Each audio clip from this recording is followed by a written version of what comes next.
Broadcasting from Salisbury University campus, this is WSDL Ocean City, NPR News Talk 90.7. Putting Delmarva first. Stay tuned for Delmarva Today with your host, Don Rush.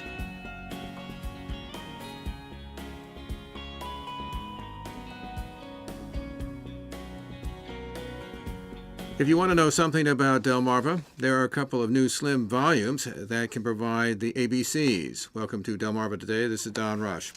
Joanne Guilfoil has now written a number of volumes looking at Delmarva's most treasured towns. They're called ABCs Here and Now. With one about the famed town of Berlin already under her belt, she explores two of the peninsula's most famous resorts, Ocean City and Bethany Beach.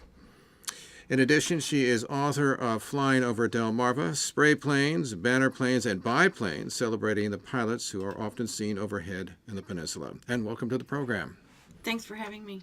So what inspired you to write these two additional volumes, particularly looking at the resorts on the peninsula? Just as favorite places. Years ago, in the 60s, I came from Montgomery County and went surfing. Spent a lot of time in Ocean City. And as a result, and you saw the Flying Over Delmarva books, I had decided to learn a lot about the banner planes. That interest continued as I became friends with folks at the Life Saving Station Museum and in town. And I thought, well, maybe I could continue the idea with an ABC book for not just kids, but grown-ups, a lot of people, because it's loaded with history and fun things as well. So in the book about Ocean City, you have a dedication. This is to the many life-saving seamen who saved sailors and all, and our fathers who taught us when we were small. What inspired that? Where did that come from? My dad. I was raised in New York. We spent many summers on the Jersey Shore, and at that time, much like in Delaware and Maryland, the life-saving skiffs were kind of strewn about. We played on them. And my father, who was in the Navy and had been a lifeguard for a time, told us about these life-saving vessels. And there's actually one in the Life Saving Station Museum in Ocean City. Brings back fond memories. And then the image that is above us, 6 seamen, again, we don't see these fellows anymore, but they played a vital part, both here in Maryland and New Jersey and Delaware as well. And there's also a photograph featured on the. Tell me about that. Yes, my brother and I. What a dork. We were posed a couple of times in front of these life-saving skiffs as we grew up, and you may have noticed on his right knee there's a bandage. He had fallen on a milk bottle a couple weeks earlier. Anyway, so these boats were part of our growing up. So describe for me what impressed you the most then about Ocean City, sort of overall in terms of writing this book. Did you learn things about the city that perhaps you didn't know before? Oh, yes. Mainly about the hotels, and I remember seeing Bunkman's Vanishing Ocean City and realizing that my memories were sound. When I first came, the Plim, what is now the Plim Plaza, for instance, was called the Plim Hyman. Fine older hotel. The Atlantic Hotel had, what I learned, a railroad in front of it. In other words, you could literally take the railroad to Ocean City, and it would let you out right there on what was the boardwalk. The other memory that I had, and people would probably find it hard to believe, was many years ago, the boardwalk was actually 3 and at one point 5 feet up off the sand, and you could literally go under the boardwalk. You can't do that now. But there are photos and paintings of the Model Ts, Model As that would pull right up to the boardwalk, and the top of those vehicles would be along the line of the boards. And you literally, like I said, could run around and play under the boardwalk. You can't do that now. Did they fill them in, or what? Sand, yes. Yeah, brought the sand up to the level. And again, the Atlantic Hotel has been there forever and ever, seems like. But again, it's at the same level that it was. It's just that sand has been brought in over the years. How's the landscape then changed in terms of the boardwalk for you? Oh, I mean, is it more developed? I'm assuming there are more hotels or. oh, sure, and shops. But essentially, it's the same. I mean, oddly enough, it's delightful. I mean, I can walk and go back in my mind years when the firemen's convention used to be right there on the boardwalk, and they'd all be up 2 stories up, hooting and hollering at all the young ladies going by. Now, of course, the convention is held at the convention center.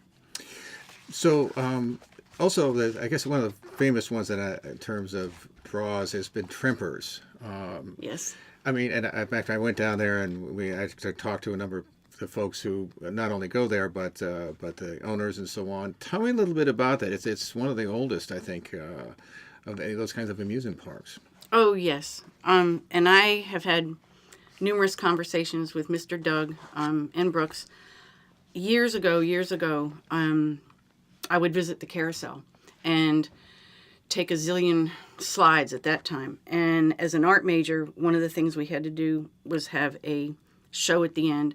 One of the pieces in my final senior review was a life-size horse head based on one of those carousel horses. To this day, I would very much still like to help renovate. I call her the ticket booth lady.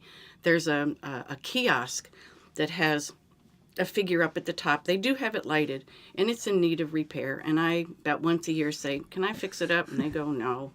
Anyway, that carousel is world famous, and I'm so glad that it's here. And of course, there are other rides, but during the summer months or when it's open, I just periodically go and sit and watch. So why won't they let you repair it? Oh, I don't know. Probably liability. The last time I talked to Brooks, he said liability.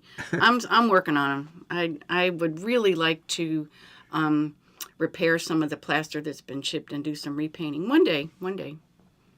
So you also, by the way, speaking of lifeguards, you have a drawing of the Laughing Cell, I guess it is, Yes. At the museum. Tell me a little bit about why that struck you, particularly out of the museum.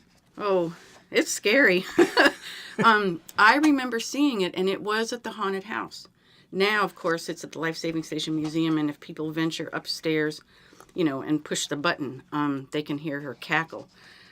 This drawing and a couple of other drawings were actually not done by me, but by another woman named Dana McCabe, who had been contracted to provide the museum with these drawings, and they and she very graciously let me use them, and they have them as coloring sheets in the museum for little kids.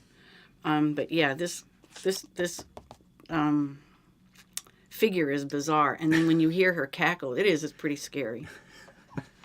And you also talk, obviously, about the Ferris wheel, which is way, I guess, near the inlet. Mm-hmm. What's its history? I mean, it almost seems modern in many ways, but oh gosh, now that's a question I don't know if I can answer. I don't know. I've been on it. It's particularly exciting to me when it's lit up at night. It's just part of downtown Ocean City. Now, of course, there are others, but this is the biggest. Mm-hmm. And, of course, you talk about seashells, lots of seashells out there. Tell me a little bit about that. But, there aren't as many as there used to be. And I can remember even in high school in the 60s, you could find what are called wampum, the shards of clamshells. Some of the others, smaller, there just aren't as many as there used to be. And that again, I can't answer that. I don't know why, except that I'm sure it has a lot to do with the dredging and the kind of management that the beach, undergoes, including the cleaning. But there used to be more. Now, if you go farther south, you can find them, but there just aren't as many as there used to be. By the way, and you always, constantly in the book, you kind of reach back and show us what it was like, as it were. I mean, you have photos of that. It's any particular one that strikes you about what things used to be like? Because it was, you had a railroad that connected to it, but it wasn't like it is now, where you can cross the bay and on a bridge, which didn't get built until probably the 1950s, I guess it is. And, right. Well, and one of the things I learned, although I kind of already knew, was that the jetties that were built to protect the shore originally were made out of wood, and then they also originally were vertical. Now, of course, they're granite, large stone hunks of granite built out to, again, one, protect the inlet, but in other places, keep the erosion from taking place. There were a couple of times when I would learn something that I didn't know at all. For instance, the pound net fishing. I didn't know that was how, until the big storm, that was actually how people made a living. And they used nets and would haul it in. The horses would haul them in, and then the fish would be sold. And until the great storm, that was how a lot of folks made a living. And then, of course, that was also the reason for the life-saving skiffs, because there were many more fishermen out there, sometimes in peril. So what happened? I mean, did a storm wipe it out, or what? Well, the storm created the inlet, then created a safety harbor, and then there were boats that could actually, go in and out, and then there were not as many fish as there were then. By the way, you mentioned the jellyfish. I mean, did you get stung by them? Oh, yes. Oh, yeah. Tell me about that. Oh my gosh, both in the bay and in the ocean. And I remembered it too this summer while I was working on this, because those I forgot what it's called, sea lice. They have a name for them now. Actually, you can't even see them. They get in between your bathing suit and yourself, and there's no rubbing. You have to go just take a cold water shower, because they don't live except in the seawater. But yes, I've been stung more times than I care to admit. What was that like? I mean, did you have Oh my gosh. The worst time was in the bay. I was water skiing, and the fuel went from one tank to the other. The motorboat slowed down, and I landed right in a nest, and I got wrapped up like octopus, and I said very bad words. In fact, I screamed them. And I remember going into St. Michael's at that time and trying to find some kind of lotion, and it looked like I'd been whipped. I mean, the sea nettles, or the jellyfish, sting badly, and you get welts, and you just have to tough it out. Now, here in Ocean City and on the Atlantic, you don't usually get wrapped around like that. They're smaller, but the bay, and then, of course, St. Martin's River is loaded with them, and you have to be very careful. So you also mentioned give mention to the Lenape Indians, and tell me a little bit about that. Well, what I learned was, and again, the statue that's the head of the inlet, a lot of times people go right by it and have no idea that there were people here first. And what I learned in working on both this and the Bethany Beach book was that, there were a group of Native Americans who not only lived here, but had lived here quite a bit longer than we. And there was an artist who went up the coast and made these huge, I guess for lack of a better word, you'd call them a totem pole, dedicated to the population that was here first. And they welcome you in, and they basically say goodbye when you leave. And the one in Bethany is Little Owl. And it's actually based on an actual person, and the painting is in the Nanticoke Museum near Millsboro. But we couldn't leave Ocean City without mentioning it's great, the White Marlin Open.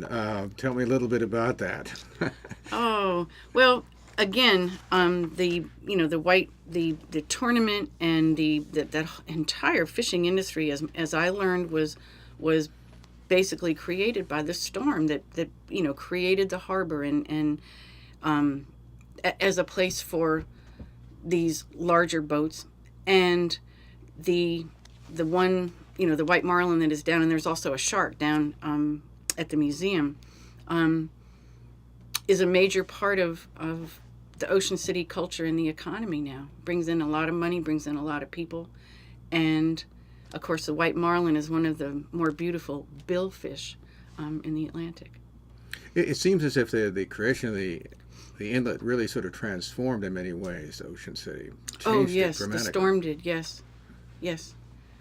Changed the economy, changed a lot of things. And I hope for the better.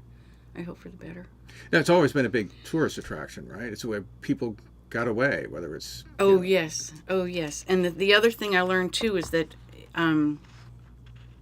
it was called, Ocean City at one time was called a ladies' resort for two reasons. One, because it was basically the hotels were built by women, and it grew out of the kind of a cottage industry where they had boarding rooms, for fishermen, and then they built hotels, and then they ran the hotels. But also, it's always been a place for women to come and relax. Again, in the old days, you didn't sunbathe, you went wading, and there were ropes that you could hang on to, because your bathing gear was not what we have now, not really meant for swimming. But it's always been, and again, originally it was called a ladies' resort. Yeah, there's an image of the bloomers and that kind of thing, right? Yes, yes. I mean, what are those fun? I mean, how can you get around in water like that? You can't. That's just it. I mean, even fellas had shoes on, but the photos that I saw, the drawings that I saw, they were literally bathing suits. I mean, top, bottom, shoes, socks, a hat. Again, and you would wade in the water, or sometimes if the waves were rough like they can be, then there was a rope that you could hold on to. I don't know how they did it with all that clothing and in the heat. I don't understand. Do you have a sense of what the fabric was made of? Was Heavy. It just heavy? I've never felt it myself, but it looks, from the photos that I've seen, it looks heavy. And then when it gets wet, then it's really heavy. We're going to move up the coast to Bethany Beach, and here again you have a dedication. You say to all the little ones who come to the sea, and a dedication to Caroline and Addie. Who are Caroline and Addie? My granddaughters. Oh yeah. 5 and 4, and they were actually featured in the Ocean City book too. Again, Bethany is a little different. It is definitely and always has been, a family resort. And not that Ocean City isn't, but Bethany's a different place. And so, that was, again, on the dedication page, what I wanted to do was actually feature the kids. So what struck you, by the way, about Bethany? What do you think is the most prominent feature that stands out for you? Oh, to me, the water. Always. But I'll tell you, I also learned, and it was why I put it on the cover, as I worked with folks at Town Hall, and then talked to a few people who I know who live in and around, let's say, Ocean View, I learned about the Addie Sea. I didn't know that there was it is now a bed and breakfast, but it was originally a home of the Addie family. I didn't know that it was there. Again, when you come into Bethany, you come, right up the main street, and you're right there on the little bit of boardwalk, and then there's the ocean, and that, for most people, that's it. I don't drive around. Of course, there are other things to see and do, but for me, the main attraction is the water. By the way, this is something that I ran across because I come from the West Coast. The horseshoe crabs. You feature them, and obviously Right. it must be along, of course, with the red knots who make a meal of them as they migrate southward. Tell me a little bit about that and your experience with them. I mean, they really are strange when you look at them on the beach. Right. I believe that the photos that were taken, one from Ariane Mueller, the other from Tyler Valent, these are actually probably taken on the bay. My memory is that both up in Lewis and occasionally on the Atlantic, a shell, an abandoned shell, dead horseshoe crab will be found, but not too often. Not as often as I remember years and years ago. But again, the red knots I just learned about as I did a little research, because they're after the eggs, and then they fly back to Alaska. I did want to mention, too, I don't know if I'm out of order, on the back cover, there's a mention of Miss Melinda Lind, who is the horticulturalist that has helped make Bethany so very gorgeous year-round, even now in the wintertime. About 3 or 4 years ago, I had an occasion to get to the Chamber of Commerce, and I had just moved to this area, and I just went to what is now, of course, the town hall, and I thought, well, that looks like the Chamber of Commerce. And so she was watering flowers. It was very hot. I said, where's the Chamber of Commerce? And she said, oh, honey, you have to drive down Coastal Highway a few miles. I'm going, what? She was so kind, and she was right. And so I drove down a few miles there. But every time I come to Bethany, she's out, and she's watering these hanging flowers by hand. Now, when I was out, I think it was about a week ago, she and another fellow were drilling tulip bulbs, getting ready for spring. They're always out there, always out there. Amazing. Yeah, you mentioned the fact, I mean, as a matter of fact, it's one of the categories. F is for flowers. I mean, that's... Oh, my gosh. I'd almost like, I haven't asked her this. Maybe she'll say yes. I would like to volunteer. I mean, I would just like to be with her one day a week and just follow around, do what she says. I've got flowers. I've got hanging flowers, but they don't look like hers. She obviously knows something I don't know. But yes, Bethany is gorgeous. It is gorgeous year round. You also talk about the osprey. You have an illustration of the osprey. Tell me a little bit about that. They've always been a favorite of mine. Yeah. And them and the egrets, to be able to see these birds flying, to me, are amazing. And, or in this case, the osprey building a nest way up high. And they tend to do this atop a telephone pole, atop of a loblolly that, doesn't have so many pine needles anymore. But they're really neat. Bird of prey, yes, that's true. But they are gorgeous. And, of course, you mentioned that there's a museum there as well, I guess, right? At Bethany right Beach? there, right there downtown, and they're looking to expand. In the museum there are, and that's where I did see one of these bathing attire for women up on a wall. I mean, you can't touch it, but yes, they have a museum right now, and there are many artifacts from back in the day. They're hoping to, I think, build across the road, although I don't know, but they are looking to expand one day. And the folks there at Town Hall provided me many photos. They edited the text, corrected some things that weren't quite right, and then made suggestions. Were very, very helpful. And so I owe them a lot of gratitude. The bookstore, too. Amanda at the bookstore was actually the one who suggested the book. I was in there a year ago trying to hawk everything else I've done. And she goes, well, what about Bethany Beach? I said, I don't know anything about Bethany Beach. I said, okay, let's do it. Because there isn't anything like it right now. And so I took myself to Town Hall, asked a bunch of questions, asked for some help, read a couple books. I wanted to say, too, there are two people mentioned on the back who also were very helpful. Carol Soros, who's written a couple books. One is Coming Back to Bethany. The other is Chickens and Mosquitoes, and she lives right there in Bethany. She also edited the text. And then Michael Morgan, I'll call him my historian, has written a couple pieces on Bethany, and his work also was very helpful to me. In fact, he's the one who wrote heavily on the Nanticoke and Little Owl, and then I made my way to the museum near Millsboro and was just totally amazed.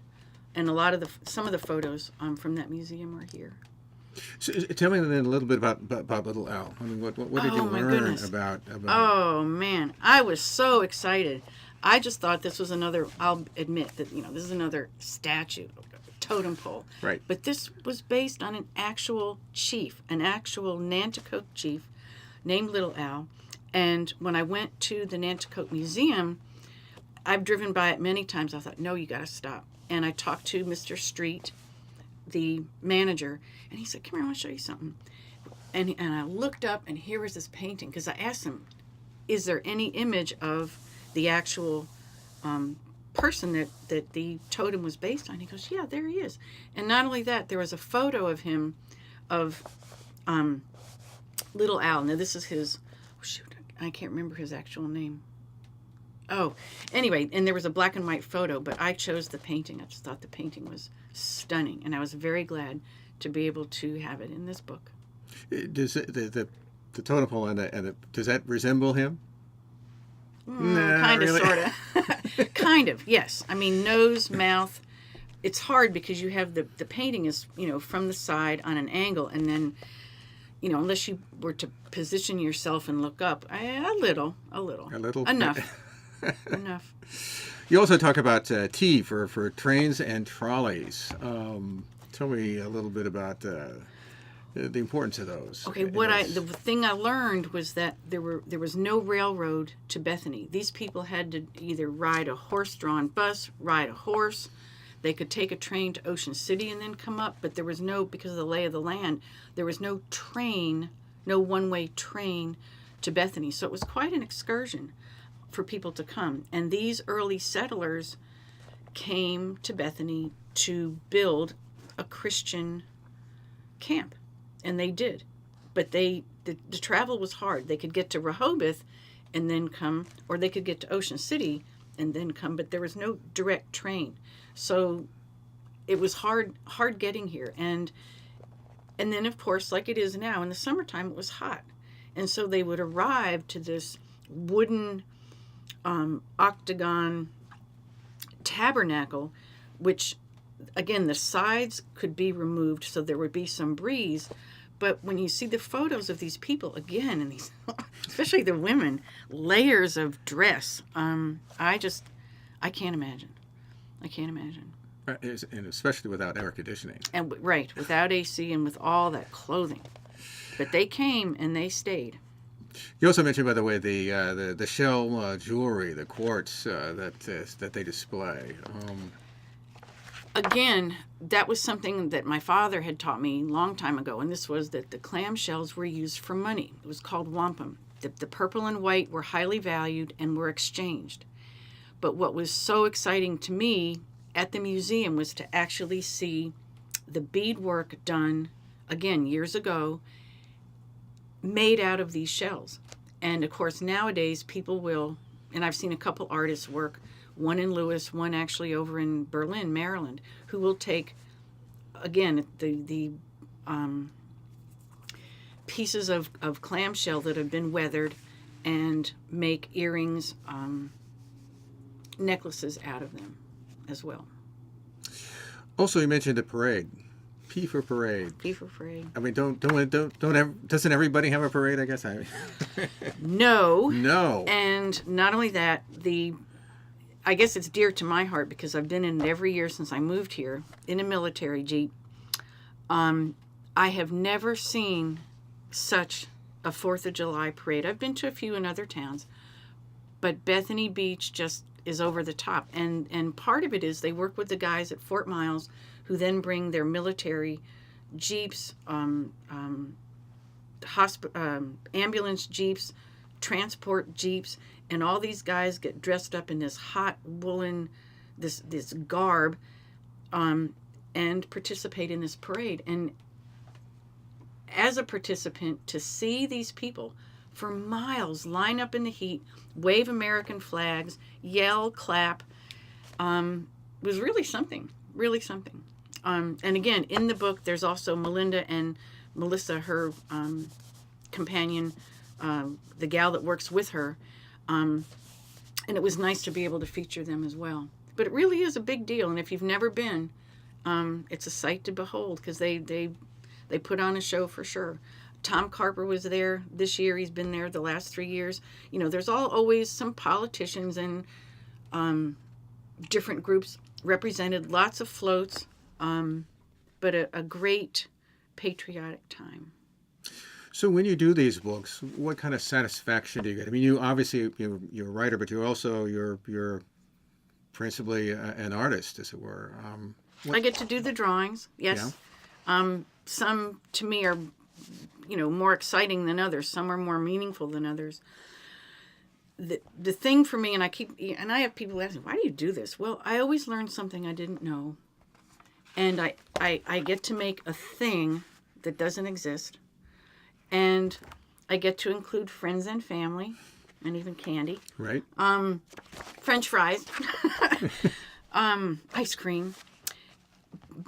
But the whole purpose is to take some, a little bit of history that's important, couple it with things that are fun, things that are pretty, things that are important to the place, and make something.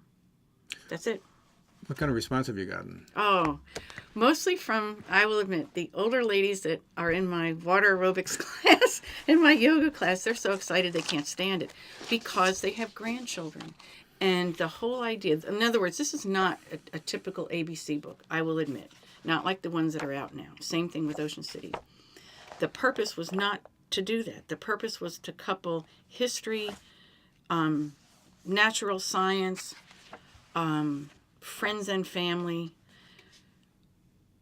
so that older people, moms and dads, even older brothers and sisters, can share something about this area with a young one.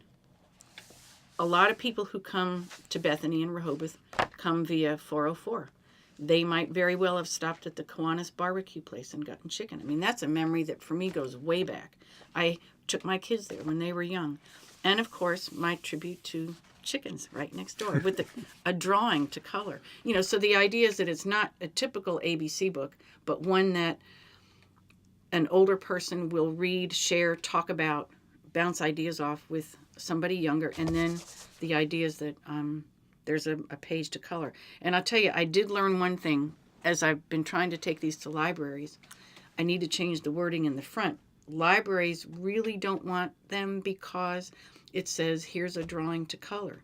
And they said, Joanne, we try to encourage people not to draw and write in our books. So I still want to be able to do the artwork and provide that for people who own the book, but I've got to figure out a way to make it so that they're suitable for libraries as well. We've been speaking with Joanne Guilfoil. She has written 2 new books to ABC Books, one on Ocean City, the on Bethany Beach. Also has one on the town of Berlin. You plan to do any more? Yes, sir. Yeah? With any particular I'm working on towns? well, I have 2 things in the say? works right now. Actually 3. I've started one on Assateague Island with the outreach folks there in the visitor center. That I might have done by summertime. I just have the text. I am halfway through one on the Naval Academy. Text has been approved by Navy. I'm working on the photos right now. And they have a fine cyber center named after Admiral Grace Hooper. And then last but not least, I am working on a hardback book, much like Flying Over Delmarva, on the chickens on Delmarva, from backyard broods to fanciers and farms. And I just today, when I was on the road, I said I have to get off the phone. I was on Route 50. I just gone past Willard's, and one of the growers called me. I said, I'll talk to you later. But I'm interviewing growers now, collecting photos. Very exciting, just something to do. Well, we'll take a look when they come out. Thank you. We've been speaking with Joanne Guilfoil, as I said, and she's got a number of books coming up. Appreciate you stopping by and chatting with us. Thank you very much. It has been Delmarva Today. I'm Don Rush. Thanks for listening. Thank you for watching Delmarva Today, a production of Delmarva Public Radio. Production and audio engineering by Chris Rank. Hosted by Don Rush. For podcasts, visit delmarvapublicradio.net or subscribe to the Delmarva Today podcast on iTunes. Delmarva Today can now be seen on Pack 14.